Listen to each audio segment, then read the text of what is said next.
The storm rolled over the city like something alive, hurling rain against the glass walls of Northgate Private Hospital. Inside, machines hummed, nurses whispered, and in the most expensive suite, on the top floor lay the woman whose signature could move markets. Evelyn Hale, billionaire CEO, boardroom legend, a name spoken with fear and admiration, struggled to breathe as another wave of pain hit her ribs. The doctors had said she'd be fine. Routine procedure. Nothing dramatic, but the complications had come fast, unexpected and vicious. Now her hands trembled, her skin cold despite the warm room. She hated the weakness, hated the fear crawling up her throat. She'd built companies from ruins, fired men twice her size, beaten cancer once already. But this felt different, like her body had finally decided it no longer needed her. She whispered to the nurse, "Please, just make it fast." Not death. She wasn't giving up. But the pain, the helplessness, it shredded something inside her. Downstairs, the night shift security team changed posts. Most were joking, half awake, sipping bad coffee. But one man quietly signed his log sheet, checked his radio, and headed for the upper floors. Mark Rowan didn't look like much. Average height, tired eyes, worn-out black security jacket. But he moved with the steady awareness of someone used to watching danger, without flinching. His hands were rough, his shoulders strong, his expression calm in a way that only men who've seen too much can manage. He worked nights, slept little, and lived for one person, his 9-year-old daughter, Emma. Tonight she'd given him a drawing before he left. A stick-figure dad with a superhero cape. He kept it folded carefully in his pocket. On the 20th floor, the alarms beeped. Nurses hurried. A code wasn't called, but something was wrong. The kind of wrong that spreads quietly through a hallway. Mark stepped out of the elevator just as a nurse pushed past him, muttering, "She's hyperventilating. Her BP's crashing. Where is Dr. Calder?" He shouldn't get involved. It wasn't his job. But he saw the fear in the nurse's eyes. Real fear. The kind that means someone's dying faster than the room can react. He followed the sound of panicked voices until he reached the open door of the luxury suite. Evelyn lay curled on her side, shaking uncontrollably. Her breaths were sharp, uneven. A doctor tried adjusting her oxygen. Another shouted instructions no one seemed to follow fast enough. She looked nothing like the powerful woman from business magazines. She looked human, fragile, scared. For a moment Mark stood there, invisible in the chaos. Then her eyes met his. Something flickered. Recognition! No, something simpler. She saw not a guard, not an employee, but a person who wasn't panicking. Her voice cracked. "Please, please help me." And before he could think, he moved. Her body temperature's dropping. A doctor snapped. "We need warming blankets. Where are they?" "2 minutes out," a nurse answered. She didn't have 2 minutes. Mark could see it. He'd seen soldiers in shock, freezing from the inside out. He'd lost people like this. And he'd saved some, too. The ones he could reach fast enough.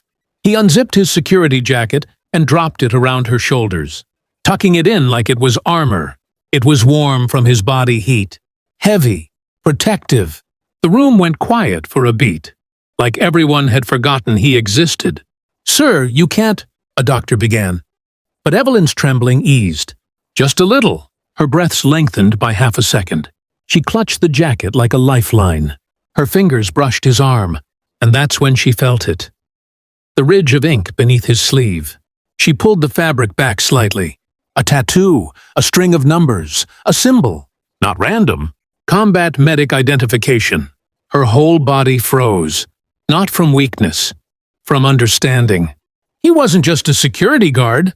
This man had once held dying soldiers together with his bare hands, saved lives in deserts, and burned out streets she'd only ever seen in headlines. He had treated trauma that made corporate crises look like child's play. Her voice came out thin. You were military." Mark didn't answer. He kept one hand lightly on her shoulder, steadying her breathing the same way he once steadied terrified young recruits. A doctor finally asked, "Are you trained in trauma response?" Mark nodded. 22 months deployed, Combat medic. I know shock when I see it. Then help us, the doctor said, stepping aside. And for the next several minutes, Mark guided them through the simplest, most effective steps, ways to ground her breathing, stabilize her temperature, keep her from crashing. They listened. They obeyed, not because of authority, but because he carried that quiet certainty only people who've saved lives under fire possess. When Evelyn's vitals finally stabilized, the room began to breathe again. The doctor whispered, "We almost lost her." Mark stepped back to leave, but her fingers caught his wrist. She didn't squeeze hard. She didn't have the strength, but the meaning was unmistakable. "Stay," she murmured. He looked at her, really looked. She had built an empire, but it had cost her pieces of her soul. Power had become her only language, control her only shield. Now she saw a man she had passed in hallways without noticing, a man making barely enough to survive, a man who took double shifts just to buy shoes for his daughter, and he had saved her without hesitation. A lump rose in her throat. Unfamiliar, unwelcome, but real. "You covered me," she whispered. "Why would you do that for a stranger?" Mark's answer was simple. "Because you were scared." She swallowed hard. No one had spoken to her like that in years. Not a board member, not a partner, not even family. He turned to go, but her voice followed him, soft but heavy with new understanding. "Would you still look down on someone who once saved lives?" He paused at the door. For a moment his expression cracked, revealing something tired and deeply human. "I don't need you to look up to me, ma'am," he said quietly. "Just don't look past people. They matter more than you think." When he left, Evelyn stared at the jacket around her shoulders. Worn, old, but warm in a way money could never replicate. She pressed her cheek against it, the faint scent of rain and cold night air grounding her. She had ruled companies, commanded thousands, but tonight, a single dad earning $12 an hour had taught her what real leadership looked like. Service, not power. And for the first time in her life, she felt small in the best possible way. Rain drummed softly against the hospital windows long after the chaos settled. But inside Evelyn Hale's room, silence wrapped itself around everything. Thick, thoughtful, and strangely comforting. She lay propped against the pillows, breathing more steadily now. Nurses moved quietly, adjusting machines, whispering updates, but her mind was far from the room. Her hand still rested on the security jacket. A stranger's jacket. No, not a stranger anymore. She closed her eyes, replaying the moment his voice cut through the panic. Calm, steady, grounded. A voice that had seen suffering up close and didn't run from it. She had faced down billionaire rivals, swallowed humiliation, fought sickness, but she had never faced kindness without a price tag. The doctors left. The hallway emptied. For the first time in years, she felt safe, and she hated how foreign the feeling was. Downstairs, Mark walked into the staff break area to finish his paperwork. His breathing was tight, shoulders stiff. He wasn't used to stepping into the spotlight, even accidentally.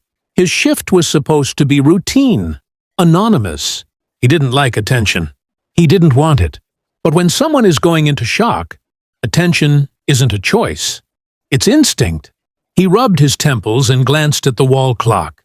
Only 11:47 p.m., hours left before sunrise. Hours until he could return home, make pancakes the way Emma liked them, and pretend he wasn't exhausted. His radio crackled. "Security 3, report to admin office." He sighed. Copy. Probably paperwork. Maybe a reprimand. Hospitals didn't like employees breaking protocol, even for good reasons. He walked to the admin wing, badge tapping softly against his belt. The night administrator, Mrs. Cortez, waited behind her desk, glasses low on her nose. She was strict but fair, the kind of woman who remembered every employee's birthday, yet still scolded them into following rules. "I heard what happened upstairs," she said. Mark shifted. "If I'm being written up, I understand." I stepped outside my job role. She set down her pen. "Written up? Are you kidding? You probably saved her life. The doctors are saying so." Mark blinked. He wasn't expecting that. "But," she leaned forward, Be careful. People like her. They live in a different world. Sometimes they don't appreciate being reminded that they're human. He almost smiled. I don't need her appreciation. I know, she said. That's why it matters.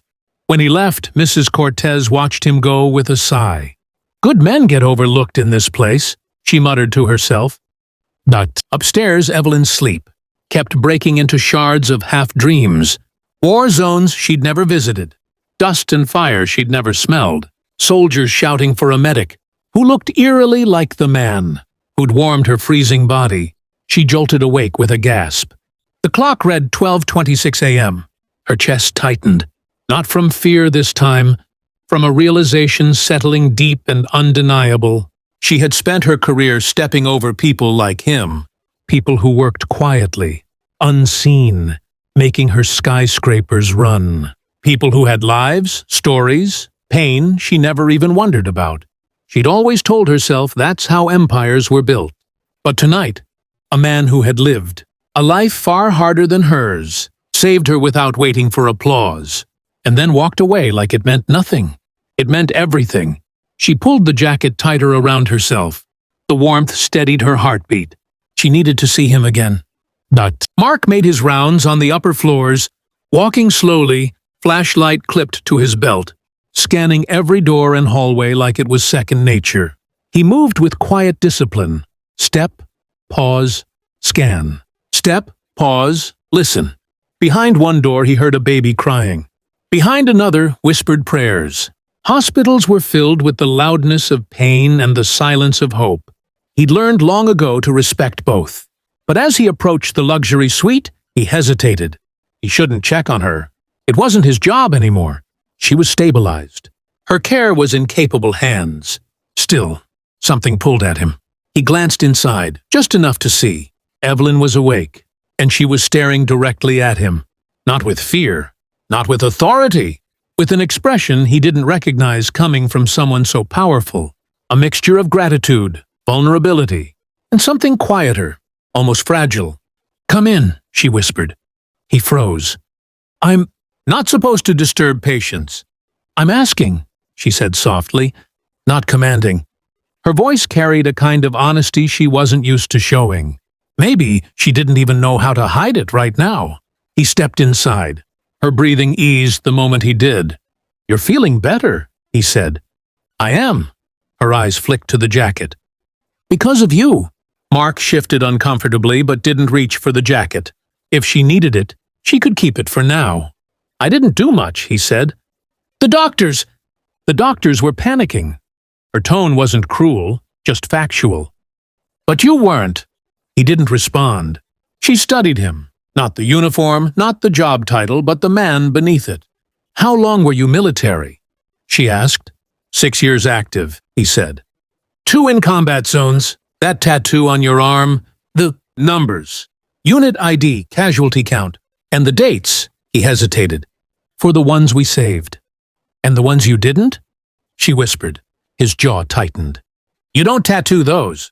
Silence spread, thick and heavy but not uncomfortable. She traced her fingers along the seam of the jacket. Why are you working security here? He shrugged. It pays the bills. You could be anywhere, she said. A medic, a trainer, a consultant. I could, he agreed, but I need night shifts. Your daughter? She guessed. How did you... You looked at your phone earlier and smiled in a way only parents do. He almost laughed. Yeah, Emma, she's 9, smart, brave. Too brave sometimes. And her mother? Gone. A short answer, filled with miles of unspoken history. Evelyn didn't push. Something about that surprised her. She always pushed. She interrogated, demanded, extracted answers like extracting profit. But with him, she felt strangely careful. Instead, she asked quietly, Does she know you were a combat medic? She thinks I was a superhero, he said, half smiling. Which means I can't tell her the truth. The truth that you saved lives? The truth that I couldn't save all of them. Evelyn looked down, swallowing a knot in her throat. This man carried grief like other people carried wallets. Always there, pressing against him. You helped me tonight, she said. I don't know how to thank you. You don't need to thank me. I do, she insisted. Because I wouldn't have done that for you. Her voice broke as soon as the words slipped out. Harsh, but honest. Mark didn't look surprised. People panic. It's human. Yes, she whispered. But I don't want to be that kind of human anymore. He studied her quietly. You can change that, he said. How? She asked. By seeing people, he replied. Really seeing them. Not their title. Not their use to you. The person. Evelyn blinked. No board member, no shareholder, no mentor had ever said something so simple and so devastating. She pulled the jacket closer around her shoulders, breathing in the last bit of lingering warmth. Will you stay a little longer? She asked. He hesitated. She added quickly, Not as security.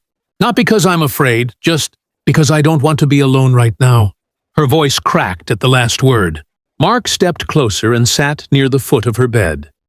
Not too close, not crossing boundaries, but close enough that the room didn't feel so cold anymore. She whispered, I almost died. And you didn't, he said. That's what matters. No, she said softly. What matters is that someone I overlooked saw me. The rain outside softened, running down the windows like melted silver.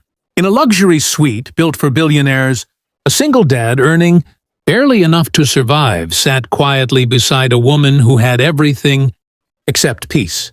And for the first time in years, both felt a strange, unexpected warmth. Something shifting. Something beginning. By the time dawn touched the windows, the hospital felt like another world. Quieter, softer, washed clean of the night's panic. Evelyn hadn't slept again. But for once, it wasn't the pain keeping her awake. It was the weight of everything she had never allowed herself to feel. Mark sat nearby, not talking, not fidgeting, simply present in a way that comforted her more than any medicine had. You should get some rest, he said gently. You didn't, she reminded him. I'm used to long nights. She looked at him for a long moment, something shifting behind her eyes. Realization, regret, maybe admiration. Do you know what my board will say when they hear I almost died last night? She asked quietly. That they need a new CEO? He said lightly. She surprised herself by laughing. A real laugh, not the sharp, filtered one she used in meetings. It sounded foreign to her own ears. No, she said. They'll say I took a risk I shouldn't have. They'll say I should have had more staff, more equipment, better systems. She turned to him. But you know what I realized? I had everything money could buy, and none of it helped me until a man who makes barely enough to survive walked into the room. Mark looked away, uncomfortable with praise. I didn't do anything special. You saved my life when you didn't have to. Her voice turned soft. And you saved it with compassion, not equipment. He swallowed, unsure how to respond. And that, she continued, is something I can't ignore. A knock came at the door. A doctor entered with charts and polite efficiency. Ms. Hale, your vitals are stable. With rest, you'll be fine. We'll move you to a standard recovery room after lunch. The doctor glanced at Mark with recognition. And thank you again. Mr. Rowan, your intervention last night was extraordinary. Mark nodded but avoided Evelyn's gaze. Praise made him itch. He preferred being invisible. When the doctor left, Evelyn took a slow breath. I want to ask you something, she said. And I need you to answer honestly. Mark met her eyes. Do you want to stay in this job? He hesitated. It's a job. It pays the bills. That's not what I asked. He exhaled. No, I don't. But I can't work daytime. I need nights for Emma. And benefits. And a schedule that lets me be a father. She listened carefully. Something she rarely did. Mark, she said softly, I can't change the past. I can't undo the people I stepped over to climb. But I can change the kind of leader I am going forward. And I want to start with something simple. He raised an eyebrow. I want to offer you a position in my company, she said. Not because you saved my life, but because you see people in a way I've forgotten to. I need someone with that kind of integrity. I'm not a corporate man, he said. I don't need a corporate man, she replied. I need a human one. He shook his head. I can't take a job just because you feel grateful. Her expression tightened, not in anger, but in respect. I'm offering because you're qualified. You stabilized me better than my physicians. You took initiative without overstepping. You lead with empathy. Do you know how rare that is? He didn't answer. She adjusted the jacket around her shoulders. And it's clear you need a role that pays for your daughter's future. Let me give you that. He looked at her for a long moment. This woman who once ruled over thousands with an iron will now offering him something with quiet, sincerity instead of power. I'll think about it, he said finally. That's all I ask. A comfortable silence settled between them. Soft, almost warm. Then Evelyn did something no one in her world ever did.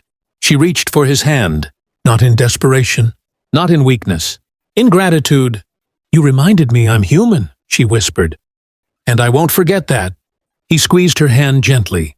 And you reminded me that even powerful people get scared. A long breath left her, the first peaceful one in years. Outside, sunlight poured into the room, illuminating two people from different worlds who met in the quiet space between life and loss. A billionaire who learned humility, a single father who rediscovered worth, and a moment that neither would forget. A moment where grace, courage, and compassion crossed paths in the most unlikely of places. Sometimes the heroes we overlook are the ones who save us when we fall. And sometimes the people who seem untouchable are the ones who need saving most. As Mark finally stood to leave, she called softly after him, "Bring your daughter someday. I'd like to meet the girl who thinks you're a superhero." He smiled, a real, genuine smile that reached his tired eyes. "She's right," he said quietly. "But last night, she wasn't the only one." And with that, the man who once saved lives anonymously walked out of the room. But not out of her story. Not anymore.